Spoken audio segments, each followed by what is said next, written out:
Budget की आमद है, 9 तारीख का सबको इंतज़ार है और सवाल यह है कि बजट में क्या आसानी होगी और मज़ीद क्या सख्ती होगी। तो आइंदा बजट में खसारा रोकने के लिए सख्त तरीन इक़दाम का फैसला हुआ है। खबर आ रही है कि ख़रीदारी और ख़िदमत पर तारीखी कट लगाया जाएगा, जबकि नई सिविल वफाकी भर्तियों पर भी है। जी हाँ, इंतहाई ज़रूरी भर्ती के लिए मुतल्लिका इदारे को फंड्स की दस्तियाबी बारे तफसील देना होगी। कर्जा लेकर नए टास्क के लिए भर्ती पर भी पाबंदी होगी। तो नया बजट जो कि आने जा रहा है, तमाम तर उम्मीदें भी आवाम को उससे वाबस्ता हैं। अब इलेक्शन का भी साल है और ऐसे में वह जो इलेक्शन का साल होता है तो देखा जाता है कि अवाम दोस्त बजट पेश किया जाता है। तो देखना अब यह है कि हकीकत पसंदाना बजट होता है या अवाम दोस्त होता है। अवाम दोस्त बजट तो डेफिनेटली पेश करना ही पड़ेगा, क्योंकि आइंदा आने वाले दिनों में जब जलसे जुलूस का सीजन होगा तब वहाँ पे आपने इसको बताना है कि हमने आपके लिए ये किया, हमने आपके लिए ये किया। तो उसके लिए राइट लेफ्ट से कोई ना कोई गुंजाइश पैदा की जा रही है। अब ये किफ़ायतशारी मुहिम है एक तरह से नए तरीके की, जिसमें आप ये कह लीजिए कि नई भर्तियों पर पाबंदी रहेगी। और साथ ही साथ ये कहा गया कि अगर किसी महकमे को इस सूरत में बहुत ही ज़्यादा ज़रूरी हो किसी को भर्ती करना, तो फिर वो अपने फ़ंड्स की दस्तियाबी से मुतालिक पहले ब्रीफ करेगा, बताएगा, अप्रूवल लेगा, उसके बाद फिर बातचीत होगी। बहरहाल ब्यूरो चीफ इस्लामाबाद गुलाम मुर्तज़ा हमारे साथ मौजूद हैं, उनको ज़रा शामिल गुफ्तगू कर लेते हैं। गुलाम मुर्तज़ा, कहिएगा, 1 साल तक वफाकी भर्तियों पर पाबंदी का इम्कान है, तो सूरत हाल क्या है और क्या तजावीज़ हैं इस बजट से मुतालिक? इसकी पहले सख्तियाँ बताएं, फिर आसानियों की तरफ आएंगे। जी, अभी तक जो सूरत हाल है उसमें ये बताया गया है कि जो बजट होगा उसमें एक तरफ भर्तियां जो है वो नहीं की जा सकेंगी। मुख्तलिफ तरह के जो हमारे पास कौमी इक़्तिसादी कौंसिल का इजलास भी तलब किया गया है इस हवाले से गुज़िश्ता रोज़, और ये भी बताया गया है कि इन तमाम इजलासों में जो डेवलपमेंट के हवाले से चीज़ें हैं वो बताई जा रही हैं कि उसमें भर्तियों के हवाले से जो पाबंदियां हैं वो बरकरार रहेंगी। बहुत सारे महकमे जो हैं वो अपने ज़्यादातर वो जो बजट है उस हवाले से खिदमात और ख़रीदारी के हवाले से भी कट लगेगा। इंतहाई ज़रूरी भर्ती जो है वो सिर्फ हो सकेगी, लेकिन इसके साथ साथ कोई इदारा नई भर्ती के लिए टास्क की डिमांड भी नहीं दे सकेगा। बजट डिमांड 2023 में तलब करदा जो भर्तियां हैं उनका जायजा लेने के लिए भी कमेटी को कहा गया है कि पहले तमाम चीजों को चेक करे।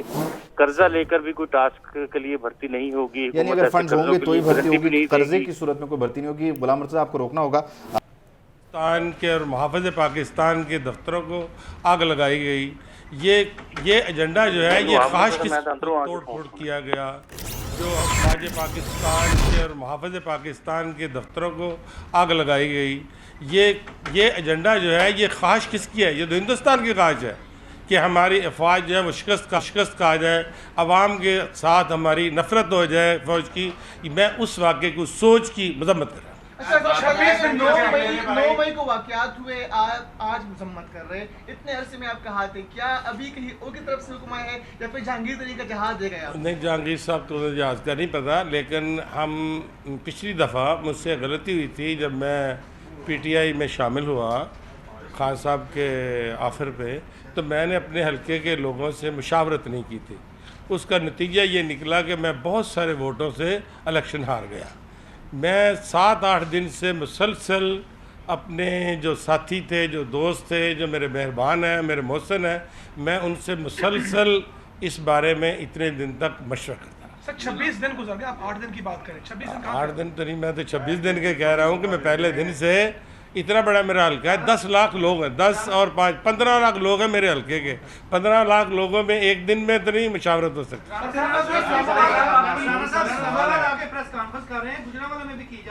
आपसे मोहब्बत है मेरी। गुजारिश है, बड़ा मासूम सा सवाल है।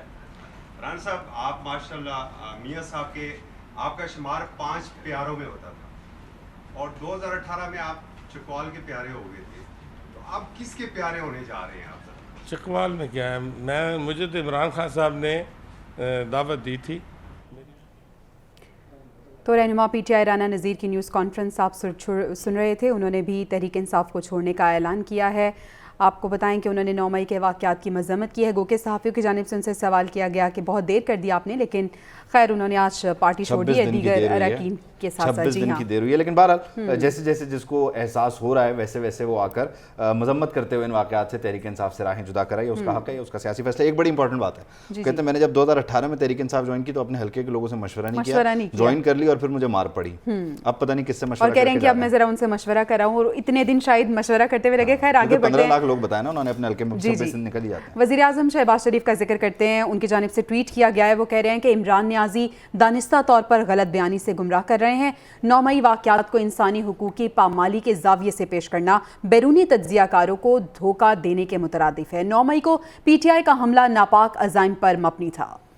वज़ीर आज़म शहबाज शरीफ ने आज अपने ट्वीट में साबिक़ वज़ीर आज़म का जो इंटरनेशनल मीडिया पर प्रोपेगेंडा है उससे मुताल्लिक़ दो टोक अल्फाज में जो हुकूमती मौक़िफ़ है वो पेश किया। उनका कहना है कि 9 मई को तहरीक इंसाफ का हमला नापाक अज़ाइम पर मबनी था। इस पर एक तफसीली रिपोर्ट है, ज़रा आप वो देख लीजिए।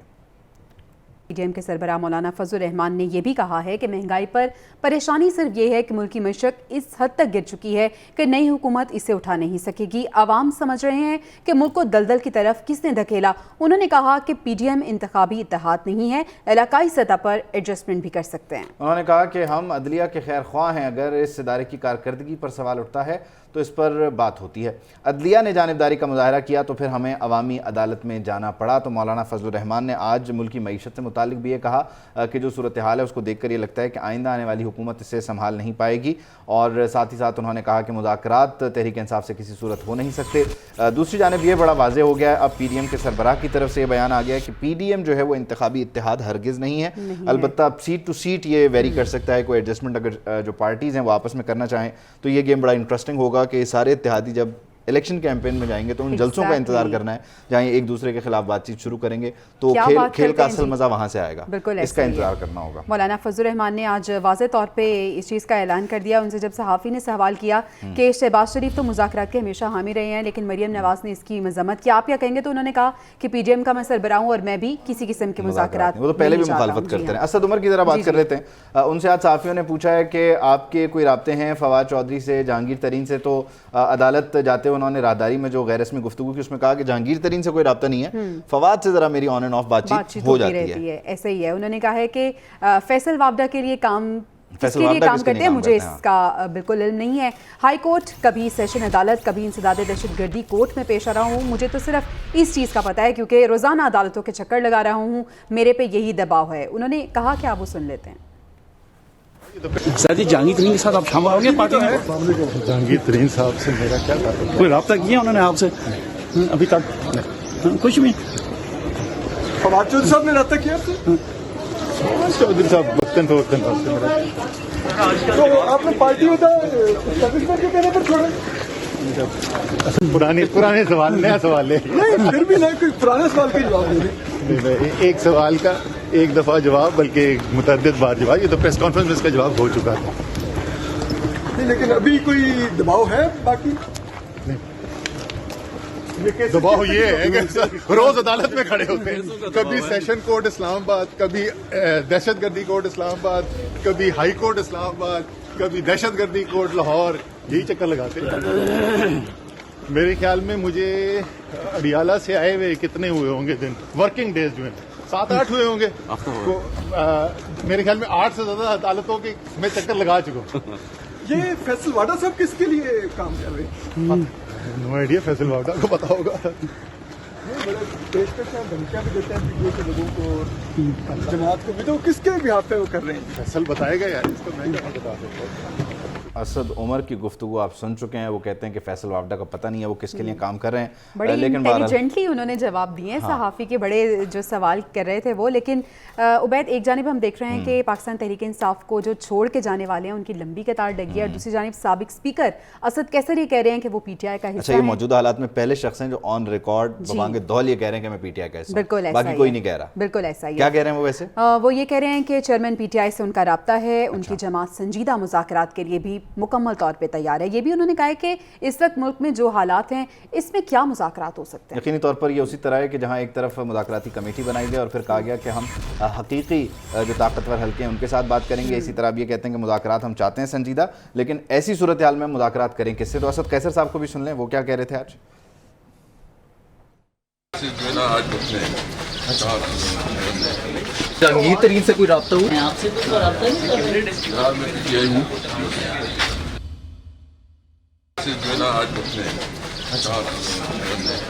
जहांगीर तरीन से कोई रब्ता हुआ? आपसे तो रब्ता नहीं कर रहे।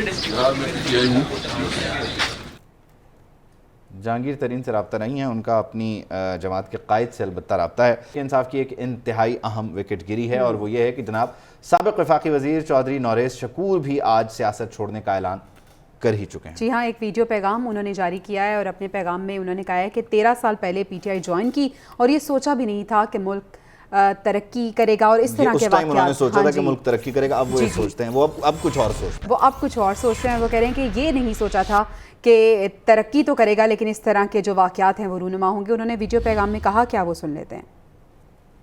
वो जो साने 9 मई को हुआ वो इस तारीख का सियातिन दौर था। जिस तरीके से तनसीबात में तबाही करने की कोशिश की, ये वो चीज़ है जिसका हम कभी जवाब नहीं दे सकते। किन चीज़ों को, इन हालात को देखते हुए और तमाम पॉलिटिकल सिनारियो को देखते हुए मैं रिटायरमेंट का ऐलान करता हूँ और ये कहूँगा कि army is the only unifying factor Pakistan. Chaudhry Nauroz Shakoor ने पीटीआई छोड़ दी है तो दूसरी जानिब रुकन सिंध असम्बली मलिक शहजाद अवान ने भी तहरीक इंसाफ से अपनी राहें जुदा कर ली हैं। बड़े हैवी हार्ट के साथ वो भी कह रहे थे कि बड़ा प्यार, बड़ी उनसियत थी हमें चेयरमैन पीटीआई से, तहरीक इंसाफ से बड़ी तवक्कुआत थी, लेकिन आज हम इस्तीफा दे रहे हैं। वो रुकनियत भी छोड़ दी उन्होंने सिंध असम्बली की और पार्टी की जो बुनियादी रुकनियत है वो भी छोड़ दी 26 दिन बाद। उन्होंने क्या कहा, जरा वो भी एक नज़र सुन लेते हैं। शुहदा की बेहरमती जो है वो किसी सूरत काबिल कबूल नहीं है। जो 9 मई और 10 मई को पाकिस्तान के मुख्तलिफ इलाकों के अंदर, लाहौर के अंदर, मियाँ वाली मुल्तान के अंदर हमारी गाड़ियों को भी नुकसान पहुँचाया गया था और मैंने अपने फ़ैसले से उनको आगाह किया है कि मैं जो मौजूदा जो सूरत हाल चल रही है इस टाइम पर जो है मैं मज़ीद आपके साथ नहीं रह सकता।